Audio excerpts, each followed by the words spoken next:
Hi everybody. Today we are talking about caregiving from the perspective of surviving but not living. This means going through all the motions of working a day job and squeezing in all of your caregiving tasks during the hours that you're not at the office, or maybe you are a 24-hour-a-day, 7-day-a-week family caregiver. When caregiving takes over a caregiver's life, many of them tell me that they're just not living. So stay with me while I talk about how being a caregiver can have us end up in what I call the path of least resistance. This level of activity that we get in, this routine, this, some might call it a rut, right? That can make it difficult to dig out and to live the life that you want. If you're new to my channel, if you haven't been here before, I'm Pamela D. Wilson. I'm a caregiving expert, advocate, and speaker with almost 25 years of experience, and I respond to caregiver and patient questions by creating these videos and sharing them here on my YouTube channel. So please click below, like this video, follow the channel, and comment, even if it's only to say, hey, thanks for the video. This helps other people find their way here to my channel. Please also, you can go over to my website. There's a lot of free information there, free online courses, my podcast, The Caring Generation, my book, The Caregiving Trap, other information there. I also speak to groups and organizations, so if you're looking for a speaker, you can find my information there. So, the path of least resistance. How many of you are familiar with what that means? How many of you have heard of Newton? Newton was a famous physicist, and he was a mathematician who lived a long time ago in the 1600s. And he's famous for this idea of motion and gravity with respect to the universe. So you might wonder why I'm bringing this up and how this can possibly relate to family caregivers.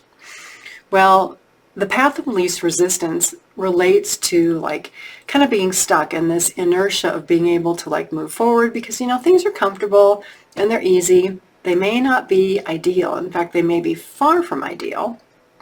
But the level of effort that we believe that is necessary to require change, in some cases, is more than we want to take on. And so, what's called Newton's first law of motion relates to this inertia, this being stuck. It says that an object at rest remains at rest, and an object in motion remains in motion at a constant speed going forward in this straight line until something hits it and it becomes imbalanced. And so when we relate this to caregiving, you as the caregiver probably had, before caregiving, right? You had plans for your life, things you wanted to do, your career, your family, your friends, travel, whatever. And before caregiving, it was probably pretty possible that you were moving ahead, gaining traction, gaining momentum in this, line that you were going down. And all of a sudden, boom, aging parent health issue. Boom, aging parent heart attack. Aging parent broke a hip. Aging parent diagnosed with dementia. And all of a sudden, that path that you were on just got hit. And now you're over here, and you're over here, and you're over there, and you're not going down the straight line, and all those things you wanted to do, well, those are ended. And you're feeling stuck. You're not going forward.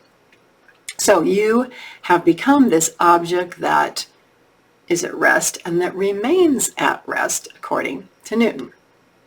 So when any of us experience these bumps in the road, right? This sense of inertia, and it's not just in caregiving, it's in a lot of areas of life that all of us feel stuck at one point or another. I have been there just like you may be there today, or you were there yesterday, or I could be there in a week from now, right? When this happens, we feel stuck, we can feel hopeless, as if nothing that we do, even though we're not trying, we keep trying and nothing seems to work.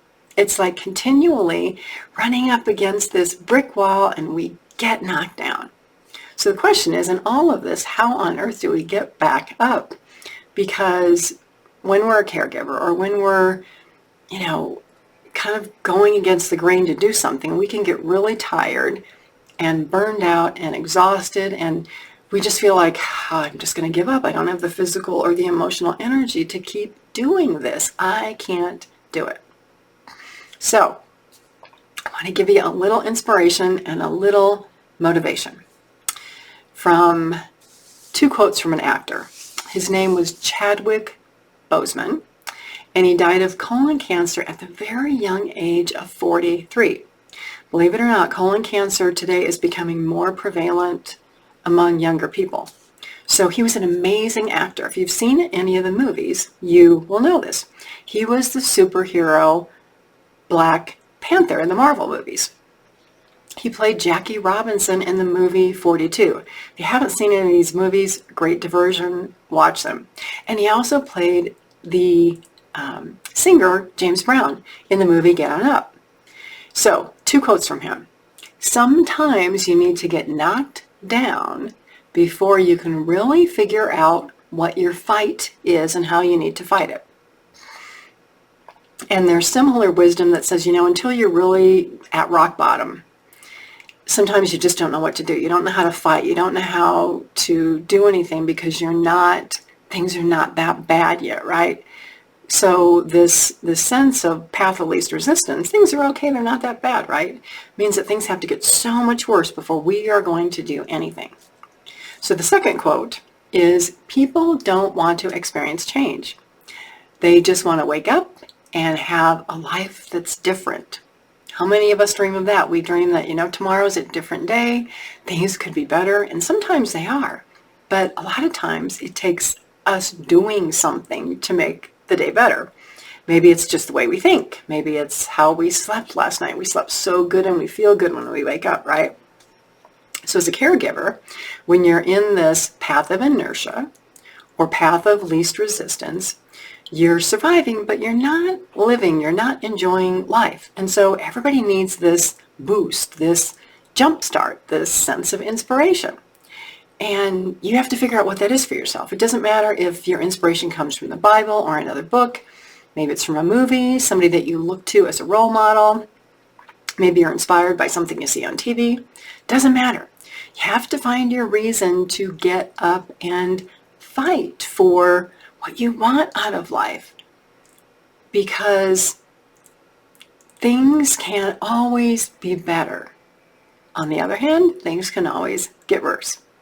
So we have to choose between, I want a really good life, I want to live, between just, this is okay and I'm surviving. One thing that I do believe, and this is, in my life, in anybody's life, all of these difficulties that we face, regardless of what they are, maybe it's a difficulty with somebody in your life or at work or another thing that you have going on, right? These difficulties make us stronger if we choose to see what we can learn from them. So, gosh, this happened. What can I learn from it? What can I do differently? How can I look at this differently? Because sometimes we really get stuck in our ways of thinking and we just believe that, there's this one-way street and it only goes this way, when really there's a street and there's all these other avenues that we could take, right?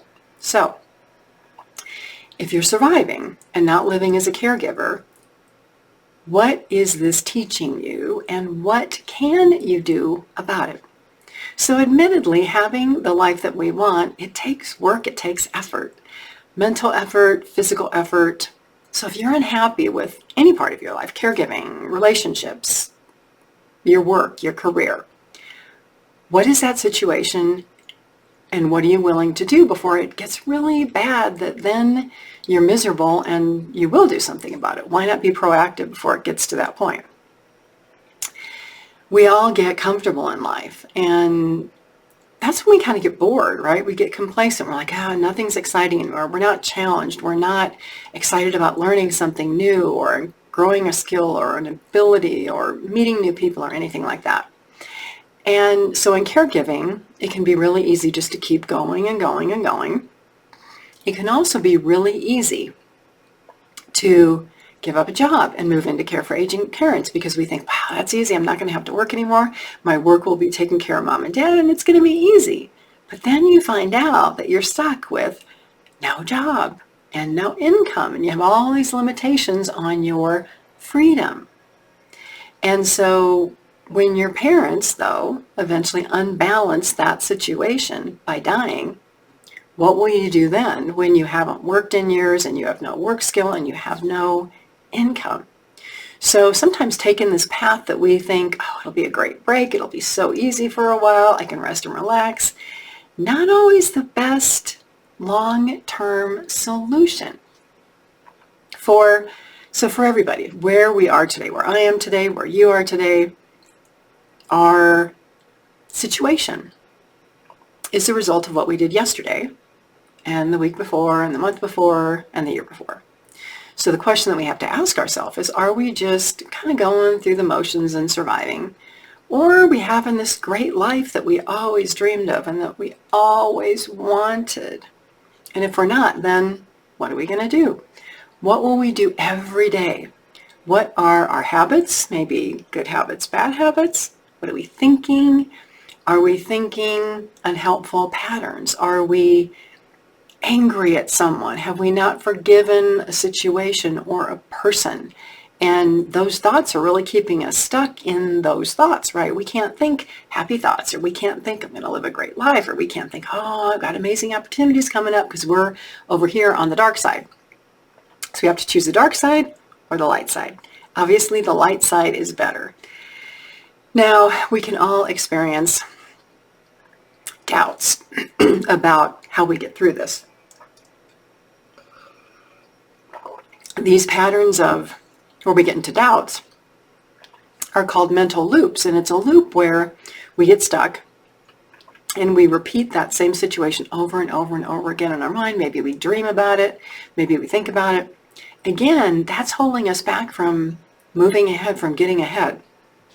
So we have to get ourselves away from these mental loops, away from thinking negatively about the past, not seeing it as a learning opportunity, being unforgiving of people, feeling that people have done all these things to us, if we want to live versus survive. So again, find your information. Go out and meet somebody who's doing what you want to do in life, somebody who can inspire you. And this means that you have to meet people either in person or online, or meet people through people that you know. If you're a caregiver, a support group can be a great source of information if you look to people in that group to say, hey, I've got this problem. What are you doing about it? How do I move forward? How have you taken yourself from a place of being depressed and angry and resentful about your caregiving situation to this place of being happier and more content and feeling like you have freedom? Ask other people what they've done to change their life, what they've done to improve their life, and see if you can pull any of that into your life. And when you do this, you might be surprised to learn that you're not the only one surviving instead of living. There's a lot of people doing that. Going back to Chad Boseman's quote, figure out what your fight is and figure out how you will fight it. What does living mean to you? What does that picture look like? What does it feel like? Again, are you fighting the thoughts in your mind that are saying, what are you thinking? You can't do that. You can't get away from this. You got to stay in this caregiving thing. Or are you fighting a lack of information? Like you want to do something, but you're not sure, like, well, how do I do it? What's the next step I should take? There's where you got to seek knowledge. You got to seek education. And sometimes people you know, your friends, your family may be holding you back. They may be saying, oh, you can't do that, or they criticize you, or they make you feel important or like unworthy of being able to do what you want to do. That's when you have to make the choice about whether you want to be around those people or not, because it's a lot better to be around people who lift you up and inspire you than people who drag you down. So if you want to live, figure out what your fight is, how to fight it, and start doing something every single day that lifts you above the survival level so that you get this hint, this inkling of what it feels like to actually live. And over time, you're going to notice that you want more of that feeling. You want to feel happier. You want to feel more alive. You want to do more of what you want to do. Then you're going to leave all this stuff over here that wasn't really good behind. It takes consistent focus. It takes effort. You got to do it every day, every day, every day, every day. And know that making these changes may mean that you reduce the time that you spend in caregiving if that's what's dragging you down. And that's okay. It's okay as long as you find another option for your loved one to receive care that is not you, or give them options that they can choose from. Because being the caregiver today doesn't mean that you have to be the caregiver tomorrow or next week or next month or next year and continue to be stuck in the patterns that you're stuck in. It really applies to any area in life. We can change if we want to, if we're inspired to do so. Because it really takes a brave soul to do something that scares us to death. But that's how we live. That's how we grow. That's how we learn. Because all of those limiting beliefs that say, oh, we can't do this, or we shouldn't do this, or we should do this, or should do that, right? Those old thought patterns, they keep us hostage. They keep us stuck in this world of just surviving. So starting today, investigate, seek out information, find new ways of thinking and doing things. The ability to live happens every day when we wake up. We have a new day to start. What will you do differently today so that you can start living instead of surviving? I'm Pamela D. Wilson. I am a caregiving expert, advocate, and speaker who helps caregivers and patients and adults all over the world. Please do click below, like this video, follow my YouTube channel, say thanks for the video, or make a comment so that other people can find these videos.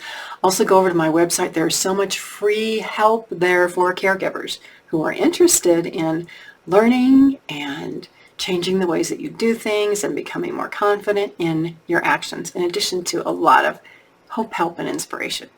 Thanks for being here. I will see you all again soon in another video.